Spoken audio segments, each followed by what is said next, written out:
Malaki ang panghihinayang ng senior citizen na si Inda. Pwede na kasi sanang pang Noche Buena ang 27,500 pesos mula sa credit card niya. Pero sa isang iglap lang, nawala ito. Sa simpleng pagbibigay niya ng impormasyon sa kausap sa telepono na inakalang taga-bangko, na biktima na pala siya ng voice phishing o vishing. Sabi, ito ba ho yung number nyo? Ito ba ho yung birthday nyo? Pareho alam niya. Sabi niya, ma'am, ano nga ho uli yung OTP?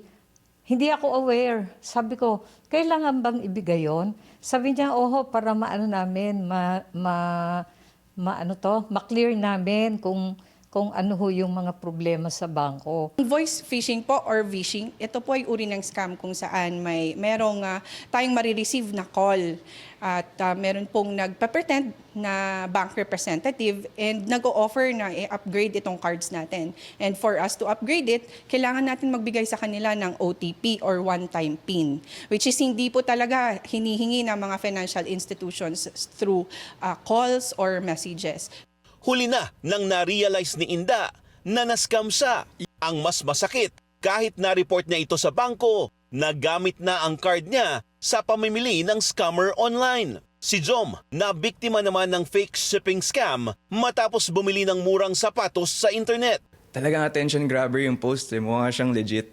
As in, kung paano yung design nung galing dun sa mismong page ng shoe brand, yun yung lumabas sa akin, kaya napa-press out, tapos kuhang-kuha dun po talaga yung website. Fake item ang natanggap at nabayaran ni Jom. Dahil mura, hindi na siya nakapag-legit check sa website. Mas mainam na doon po tayo mag-order sa mga e-commerce intermediaries na sadyang nakikilala talaga, na nakikita po natin na legit. Mag-verify po tayo, check po natin yung mga reviews online kung ito pang shop na ito ay legit at hindi po dummy account lang. Base sa datos ng PNP Anti-Cybercrime Group, nangunguna pa rin ang online scam sa mga uri ng cybercrime. Pero dahil Pasko, nagagamit din ang malasakit para naman sa sympathy scam. Ugali talaga po ng Pilipino na sadyang matulungin po tayo, and ito po yung ginagamit din ng mga cybercriminals na means para makapangloko. Ang fake shipping at phishing o vishing ay dalawa lang sa tinatawag ng Department of Information and Communications Technology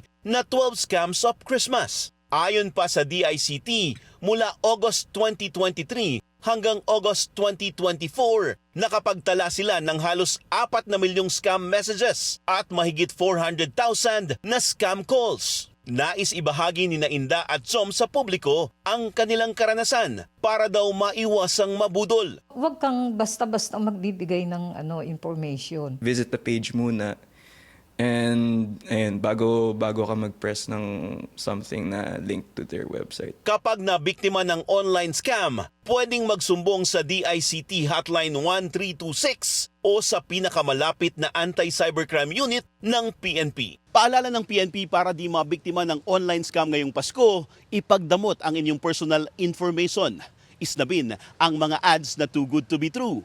Magduda sa mga website na di kilala at magsumbong sa otoridad.